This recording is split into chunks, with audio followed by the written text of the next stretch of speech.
nombre es Andrés Gómez y soy profesor de piano en la Universidad de AFIT de Medellín. Quiero agradecerles por todos los comentarios que me han hecho, por seguir el canal. Los que no están siguiendo el canal todavía, por favor, si quieren, si están interesados y si les gusta el video, les pido el favor de que se suscriban. Dejen sus comentarios sobre cuáles videos o cuáles tutoriales les gustaría ver, que yo estoy tomando nota para seguir nutriendo el canal en estos días. Ha sido difícil ahorita, como post pandemia, aunque no hemos salido del todo, pero ya estamos en la universidad trabajando normalmente, poner todos los equipos acá. Entonces, sí, ya este es el tercer video que hago. Si ven que estoy con la misma ropa es porque hice toda una tarde de tutoriales. En este video les quiero hablar un poquitico sobre algunas consideraciones básicas sobre los trinos.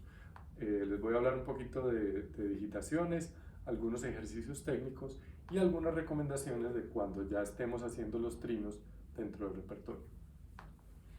Entonces, los trinos generalmente se hacen con 2 dedos, ¿no?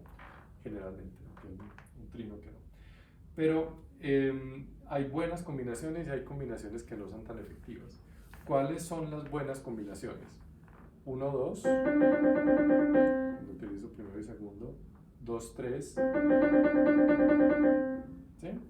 Esas son de los dedos que están contiguos, esas son buenas combinaciones. El 3, 4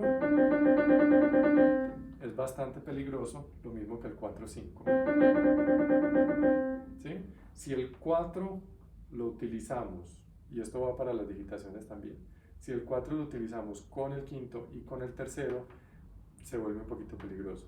Puede que nos funcione muy bien cuando estamos estudiando y muchos estudiantes me dicen, profe, pero es que me salió bien en la casa y no sé por qué aquí no me sale, o me sale más o menos bien, pero ya en el concierto, con los nervios, ya la digitación no sale de la misma manera. Entonces, esas combinaciones 3, 4, 4 y 5 no es tan recomendable, no son tan recomendables. A veces no nos queda de otra, entonces es bueno estudiarlas porque en esos poquitos rincones del repertorio donde es absolutamente necesario hacer 4, quinto, tercero, cuarto, pues tenemos la herramienta, pero no es una herramienta que estamos utilizando todos los días. Sin embargo, sí la estamos estudiando por lo menos varias veces a la semana. Bueno, ya después de esos dedos seguidos vienen combinaciones. Entonces 1, 3, que es mi trino favorito, que me ayuda, me deja mucho utilizar rotación. Y es un trino que, como es tan fuerte y como utiliza más músculos, se puede dejar por más tiempo, ¿cierto? En un concierto para piano y orquesta, donde uno tiene que esperar a que la orquesta resuelva el último pasaje cadencial, es muy bueno. El otro es el 2-4, que sé que hay mucha gente que lo utiliza, yo no lo utilizo mucho, y el 3-5, que es una buena combinación, sobre todo cuando tenemos que utilizar el pulgar para hacer algunas cosas en la mitad. Hay algunas sonatas de Beethoven donde es necesario tener ese trino. En la opus 109 hay unos pedazos donde tenemos que tocar con el pulgar algunas cosas y con la parte externa de la mano otras. Ahí es bueno usar 3-5. Creo que Schnabel incluso recomienda el 3-5 en ese momento. Bueno, ya otras combinaciones de 2-5, ya con los dedos un poquito más separados, no funcionan tan bien. Hay otra digitación que funciona muy bien, que yo no la veo tanto ya, que es hacer 1, 3, 2, 3, 1, 3, 2, 3, 1, 3, 2,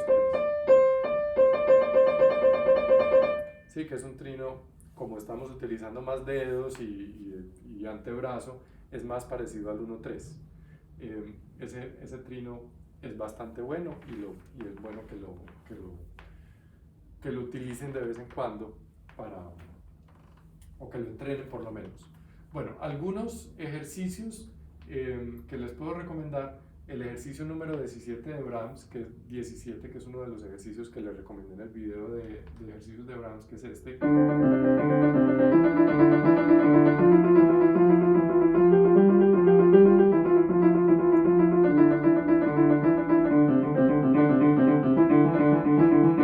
Etcétera, y sube.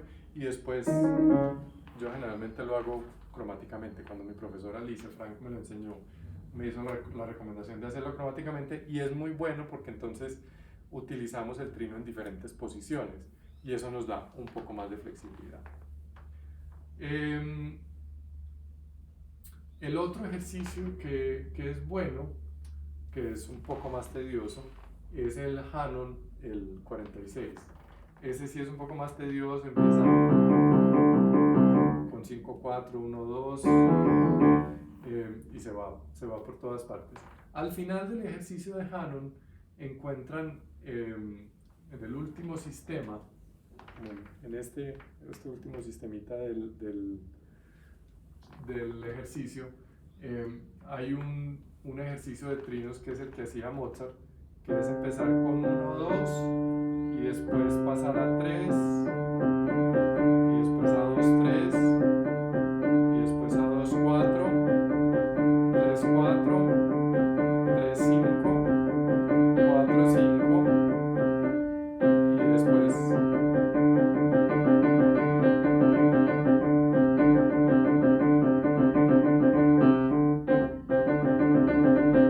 no hago mucho ese ejercicio, pero es bien interesante, ayuda también un poquitico a coordinación. Entonces esos son como algunos de los ejercicios que les recomiendo de trinos como para hacerlos todos los días. Se demoran haciendo se demoran 3-4 minutos y con seguridad que con el tiempo van a ir mejorando muchísimo los trinos. Bueno, la segunda parte sobre los trinos es cómo utilizarlos en el repertorio. El problema más grande que encuentro yo con mis estudiantes es que generalmente cuando están aprendiendo una pieza clásica, generalmente los trinos los encuentran en las piezas clásicas y en las piezas barrocas, estudian la pieza lenta, pero el trino lo hacen rápido. Entonces ya cuando tocan la pieza al tempo que debería ir, ya el trino no funciona porque la coordinación ya no está. Entonces es ideal que ustedes investiguen cuántas repeticiones van a tener en el trino para estudiarlo despacio cuando estén haciendo la pieza despacio. Entonces, por ejemplo, aquí en la sonata 545 de Mozart, digamos que voy a hacer ese trino. No nos vamos a meter con el estilo, si empieza desde la superior o desde la nota, esa conversación la tienen ustedes con sus profes. Pero digamos que la vamos a empezar desde el Fa. Entonces, si yo la estoy estudiando despacio, tengo que ver cuántas notas voy a hacer, ¿cierto? Entonces sería 1, 2, 3, 4, 5, 1, ¿sí?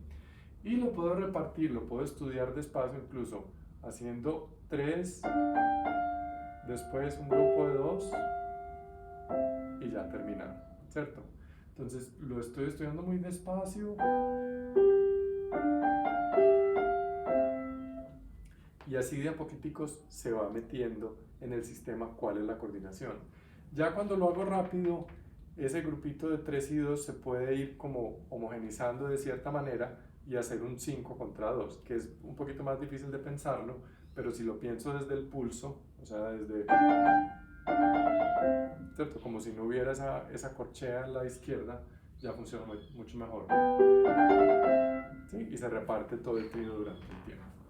El otro trino que les da mucha dificultad aquí es el trino cadencial,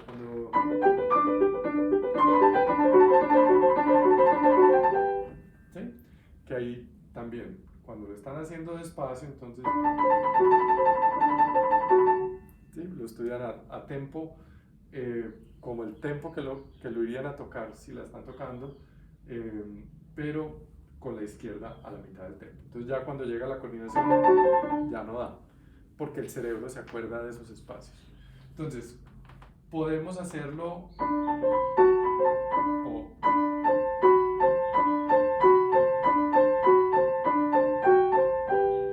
yo lo empezaría a estudiar nota por nota, después haría 3 contra 2, o sea, ¿sí? No, tresillo arriba por cada corchea abajo. Y después con la subdivisión. Y después puedo hacer incluso 2 notas por cada semicorchea, o sea, en fusas arriba.